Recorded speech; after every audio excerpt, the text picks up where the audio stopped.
So hello friends, welcome back to my channel. तो जैसे कि हमने बताया था कि हम लाइव आएंगे, लेकिन उसमें कुछ एरर आ रहा था सॉफ्टवेयर में, तो हम लाइव नहीं आ सके। तो हम ऐसे रिकॉर्ड करके ये वीडियो बना रहे हैं। तो आज का हमारा टॉपिक रहने वाला है class 12th English chapter 2 lost spring का फर्स्ट पार्ट, जिसका नाम है sometime I find a rupee in garbage. तो इसी में हम आगे चलते हैं। तो हमने ऐसे ही बताया था कि फ्लेमिंगो बुक है, उसका ही चैप्टर 2 है। ठीक है, तो हम आ जाते हैं यहाँ पे लॉस्ट स्प्रिंग। तो चैप्टर का नेम है लॉस्ट स्प्रिंग, जिसका मीनिंग होता है कि हम सब की लाइफ में हमेशा एक स्प्रिंग वाला जो मौसम, स्प्रिंग वैसे मौसम का नाम होता है, लेकिन एक सीज़न आता है जो कि होता है हमारा चाइल्डहुड। उसी को जो इस पोएम की जो पॉइंट है वो बोल रही है स्प्रिंग। तो लॉस्ट स्प्रिंग का मतलब होता है खोया हुआ बचपन। तो अब हम आगे चलते हैं। तो lost spring stories of stolen childhood about the author. तो ऑथर का नेम है एनिस चंग। ओके, ऑथर का नेम है एनिस चंग। 1964 was born in Rourkela and spent her childhood and adolescence in Hyderabad. इनका जन्म रोरकेला में और उनकी परवरिश हैदराबाद में हुई थी। She received her education in Hyderabad and in United state of America. जिन्होंने अपनी पढ़ाई हैदराबाद और अमेरिका में की हुई है। हर पेरेंट्स वर बोथ राइटर, जिनके दोनों माता पिता राइटर थे। Anees Jung begin her career as a writer in India. Anees Jung ने भी अपना करियर राइटर के रूप में ही भारत में शुरू किया। She has been an editor and columnist for major newspaper in India and abroad. वह कॉलमनिस्ट और एडिटर के रूप में इंडिया और बाहर काम करती थी। And has authored several books, और ऑथर ने कुछ बुक्स भी लिखी हुई थी। The following in expert from her book title lost spring, और उन्हीं में से कुछ एक का टाइटल है lost spring stories of stolen childhood, जो कि हम अभी पढ़ रहे हैं। Here she analyses the grinding poverty and tradition which condemn this children to a life of exploitation.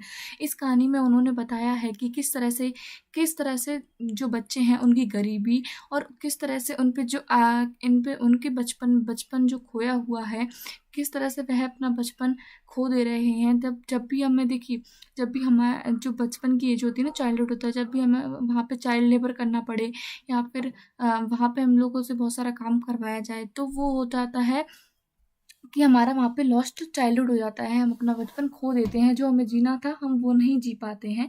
तो ऐसे ही हम आगे चलते हैं। यहाँ पे लिखा है some time I find a rupee in the garbage. तो इस पैराग्राफ में ये लिखा हुआ है, देखिए, जो जो वो एनिस चंग होती है ना, तो उनके घर के बगल में कूड़े का वो होता है, उसमें हम बोल सकते हैं गार्बेज डम। ओके, तो कूड़े का जो ढेर होता है ना, वहाँ पे है ना एक लड़का होता है साहिब, वो रोज वहाँ पे कुछ गार्बेज में से ढूंढने के लिए आता है। तो एक मॉर्निंग में उन्होंने उससे पूछा कि तुम इसमें गार्बेज में डम क्यों ढूंढते रहते हो, गोल्ड गोल्ड ढूंढते रहते हो Sahib.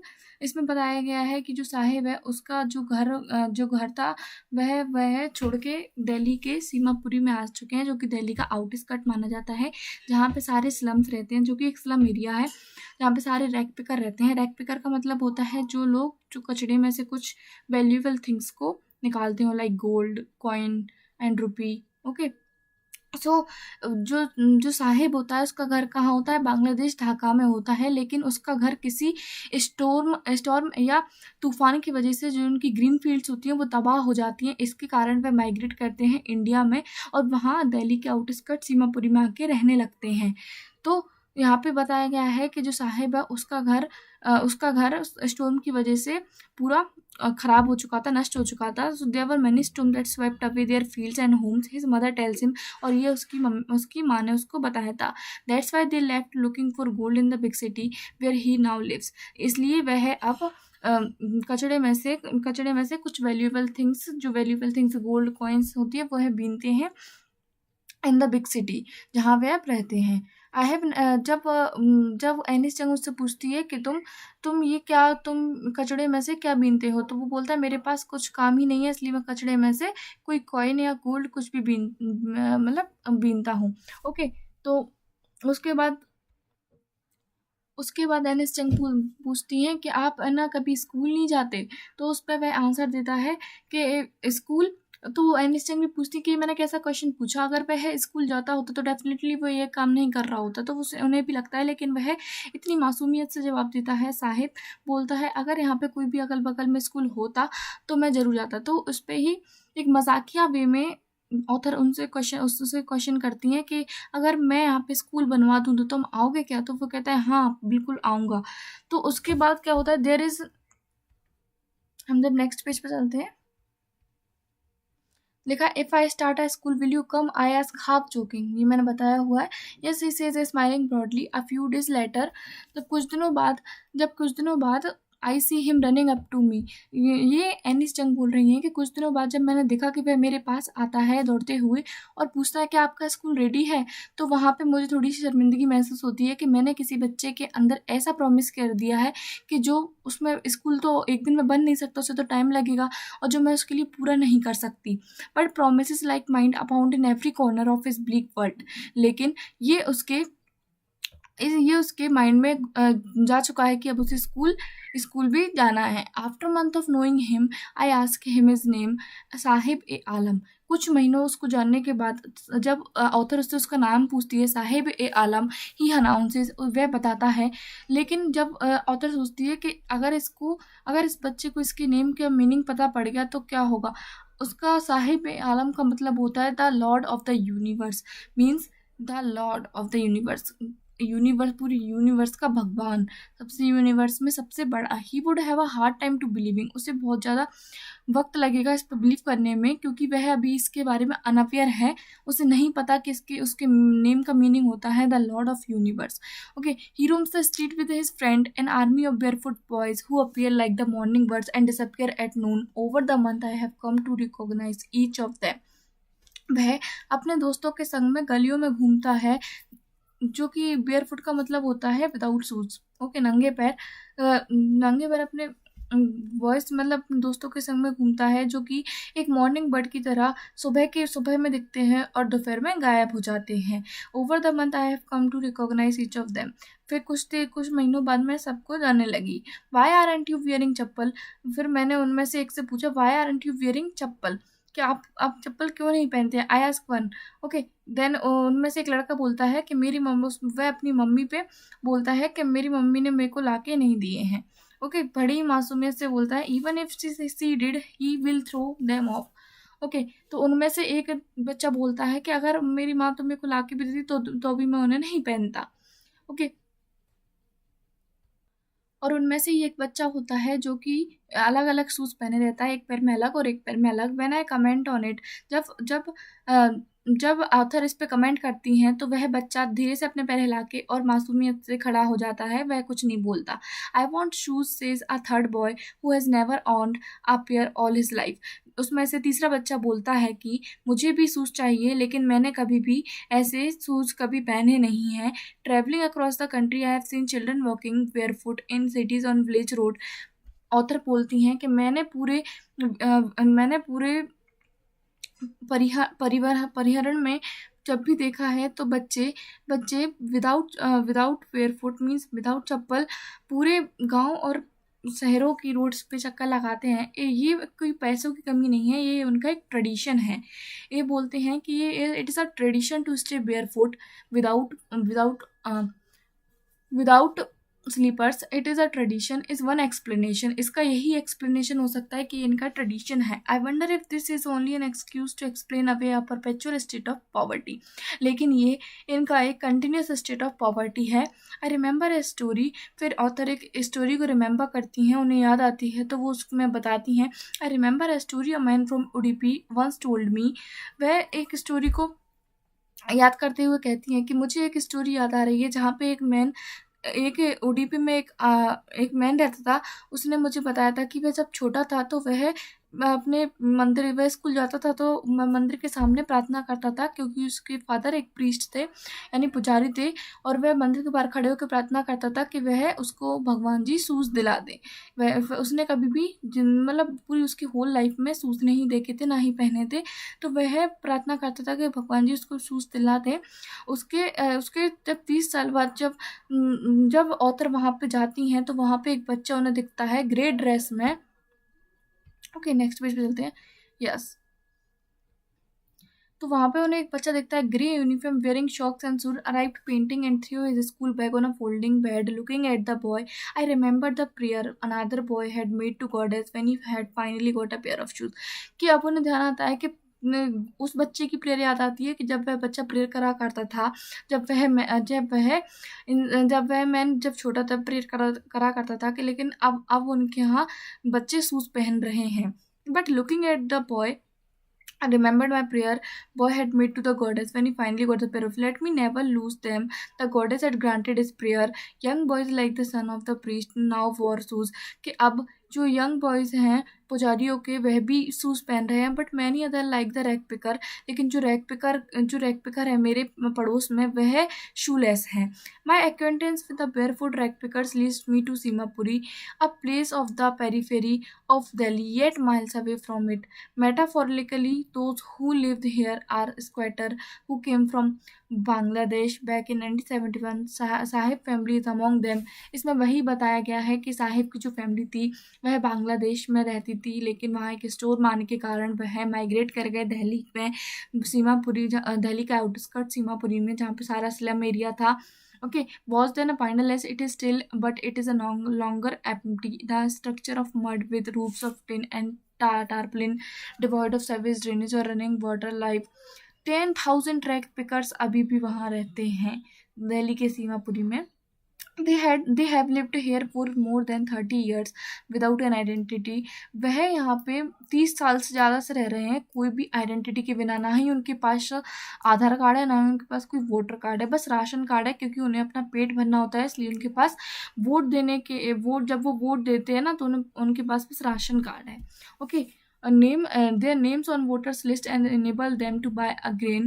Food is more important for survival than an identity. If at the end of the day we can feed our family and go to bed without an aching stomach, we would rather live here than in the fields that gave us no grain, say a group of women in tattered saris. When I ask them why they left their beautiful land of green field and river, wherever they find food, they pitch their tents and become transit home. Children grow up in them, becoming partner in survival, and survival in Simapuri means rack picking. मतलब उन्होंने बताया कि author जब women's के group से पूछती हैं कि आपने अपना हरा भरा कर क्यों छोड़ दिया, तो वो बताती हैं कि वहाँ पे एक तूफान आया था, उसके कारण उन्होंने छोड़ दिया. लेकिन अब वो बताती हैं कि सीमापुरी पर रहना उनके लिए एक सर्वाइवल हो चुका है. देखिए, बच्चों के लिए कचड़े का ढेर होता है, एक वंडर, जहाँ से उन्हें अच्छी अच्छी चीज़ें मिलती हैं, लाइक गोल्ड कॉइन. उनके लिए अगर 1 रुपये का सिक्का भी मिल जाता है तो उनके लिए गोल्ड के, इसमें ऑथर कंपेयर करती हैं उसको गोल्ड से. ओके, और जो उनके मम्मी पापा होते हैं ना, उनके लिए गार्बेज होता है मीन्स ऑफ सर्वाइवल. मीन्स उन्हें कुछ खाने की चीज़ें या कुछ भी वहाँ से मिल जाए तो उनका एक दिन की रोजी रोटी हो जाती है.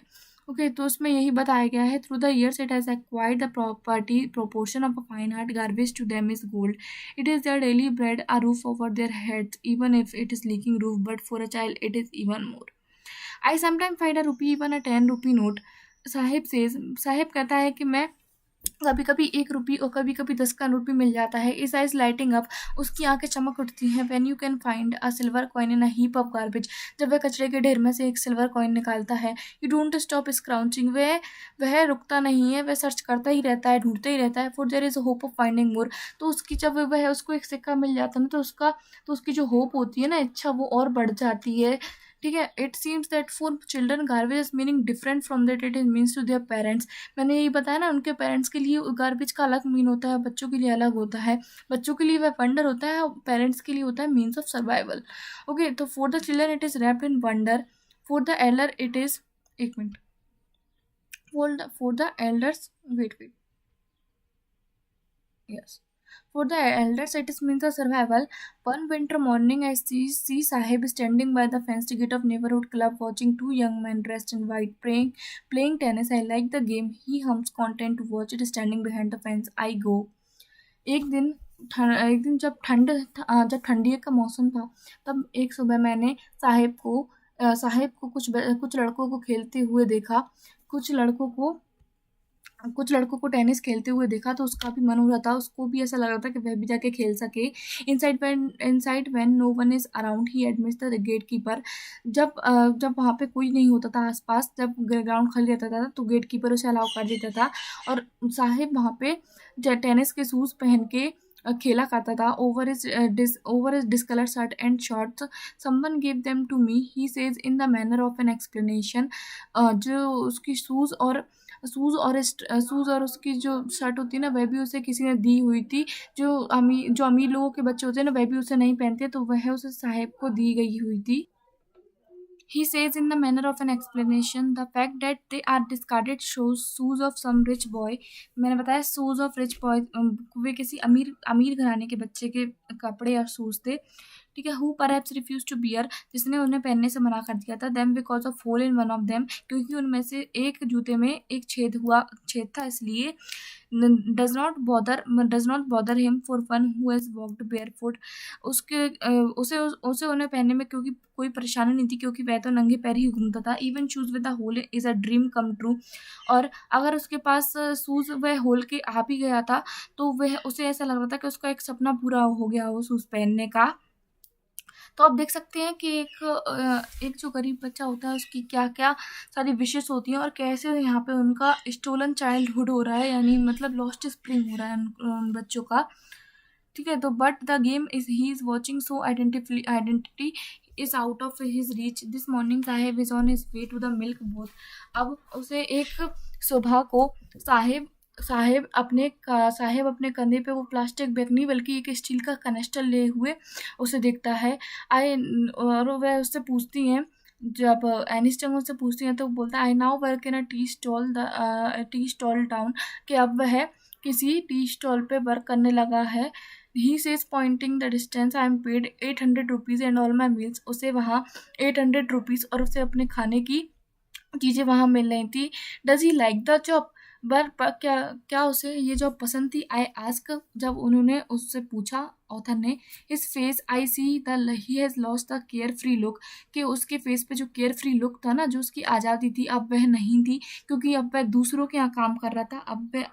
अब वह अपने मर्जी का मालिक नहीं रहा था। He is Okay, then I ask his face. I see has lost the plastic bag he would carry so lightly over his shoulder. The bag was his. The canister belongs to the man who owns the tea shop. Sahib is no longer his own master.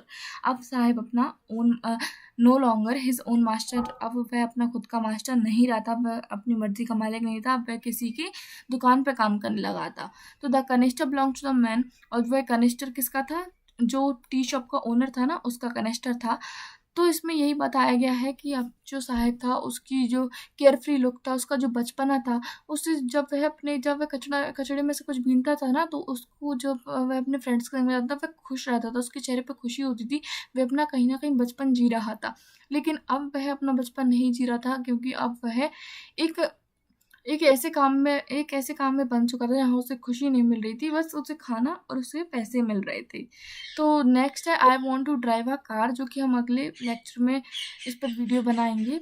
तो आपको अगर इस chapter के notes चाहिए तो description में link दी हुई है, टेलीग्राम ग्रुप को ज्वाइन कीजिए और आपको इस चैप्टर के नोट्स भी मिल जाएंगे। So thank you for watching the video. कोई भी डाउट होता है तो प्लीज़ कमेंट में कमेंट करके ज़रूर पूछें। Okay, so thank you for watching the video. Comment, share and share to your friends also. Thank you.